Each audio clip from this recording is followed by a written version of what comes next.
Hey everyone, before you watch this video, as you can see in the title, this is from our Patreon series, which has just started. I am now doing longer form videos around like 40-minute mark in terms of runtime, where I talk about VR and the whole space and everything like that.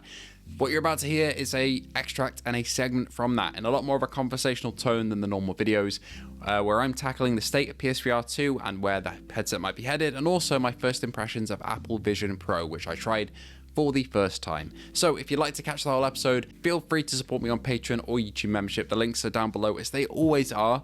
It's $3 a month. You get a bunch of other perks like being shouted out every video, like these guys: Luke Bentley, Phil Irving, Hazit Mirza, Ace Gamer, Hippie Pickle, Jin007, A License to Chill, Sun, WTF, Piosco, Back Controllers, and Jason Parker. All those guys get to listen to the full episode of the Hero Cast, as I'm calling it. But I hope you all enjoy and take something useful away from this. But this is my take on the state of PSVR 2 and Apple Vision Pro, so enjoy. Now, I want to talk about Sony and VR and, oh god, the sale, the big sale that a lot of people are ecstatic about, that I am also very ecstatic about, because loads of people can get this headset into their hands, which is perfect for me because I love VR and I want more people to experience it. Perfect for PSVR 2 because a lot more sales are going to happen, but also it's got a lot of people thinking that Sony are clearing their inventory here and wiping their hands clean of it and saying that's done and dusted. Now, I have a couple of thoughts on this. One is that we have used strategies from the leaders. Jim Ryan stepped down and we have two new leaders of Sony. I forget their names, I apologize for that, but it seems like they might have come in, taken a look at how much maybe was being spent on VR in general, because I think it was a fair bit in PSVR 1, and also I can't imagine Horizon Call the Mountain or the Resi games were cheap. Even Synapse I don't think was very cheap to make, from what I hear. So it's possible they've seen that and gone, okay, we're going to scale back a little bit, we're still going to get some things going behind the scenes, but we're not going to be pumping money into this like we did with the first headset, because we've got to be realistic in this market. That being said, I don't think that they're clearing their entire stock and then leaving it to die, essentially. It doesn't make sense that they put this on sale, everywhere would sell out, and then they wouldn't restock again, especially coming up to like the Christmas period towards the end of the year. There's going to be a push for it again then. I think we're going to see sales again, maybe. Get a lot of people buying it as Christmas presents. But right now, it's like the perfect time to grab the headset, really. I think it's now on PS Direct. It's now gone on sale, which is surprising to me. I thought it would just be retailers clearing out their stock, but it is actually PS Direct now, which I didn't expect.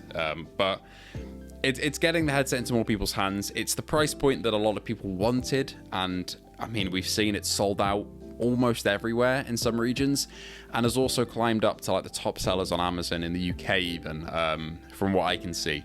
Both the Horizon bundle and the basic package are both up there, which is just wonderful to see. So that there's definitely that incentive to be like, okay, I was waiting for it to come down, because £500 here in the UK or whatever, it's just simply too much. It's more than the console itself, and now that price point has come down below the console, it's a lot more manageable to think, okay, I can pick one up and it's not going to break the bank completely compared to, say, even a Quest 3 at the moment is more expensive than a PSVR 2 with the current sale, and I can grab it out and see if I like it. And that's exactly what people are doing, which makes me very happy. But I do think that Sony might be scaling back a little bit just to see where the money's flowing and what they can put it into. Speaking of VR as a medium as well, I actually got to try out Apple Vision Pro for the first time.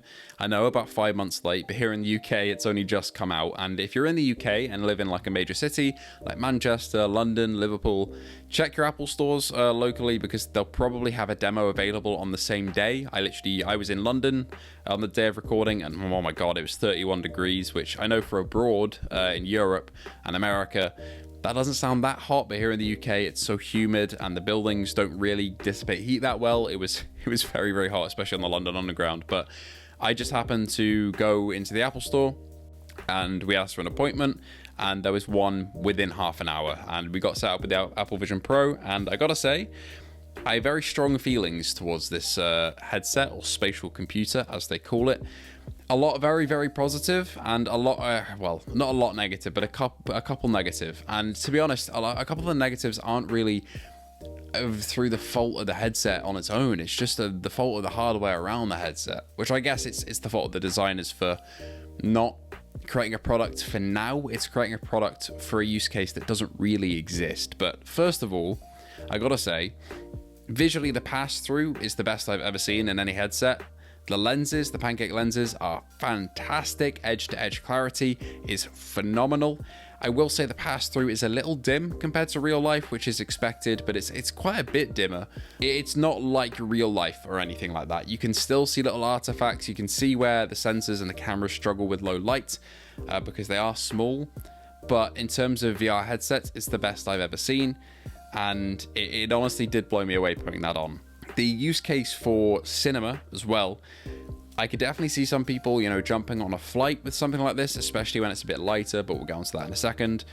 And there's a virtual cinema environment, which is really, really cool. You can adjust where you are in the cinema, whether you're at the front, at the back, on a balcony, and you can have your content blown up to a massive scale. And I've done this before on PSVR2. Of course, it's very basic on PSVR2 because it is just a big black screen. You can't adjust where you are in terms of positioning from it.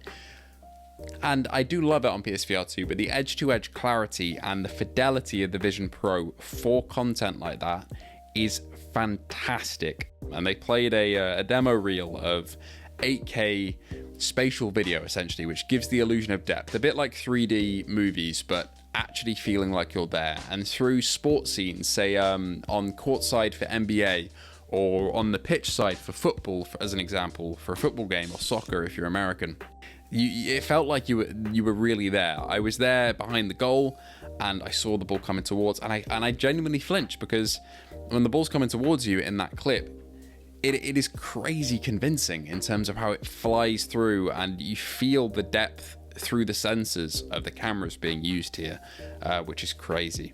The build quality is it's a beautiful thing. It really is. It's a lovely looking product, but yeah, that's kind of where my use case ends. There are apps like Final Cut, I think, native for it, which I'm, as a video editor, is very, very cool. I just know that I will be faster on my PC setup and my Mac setup than I will be using the touch controls of the Vision Pro. But, you know, viewing photos and panoramas, especially in spatial videos, you can capture yourself using your iPhone or the headset.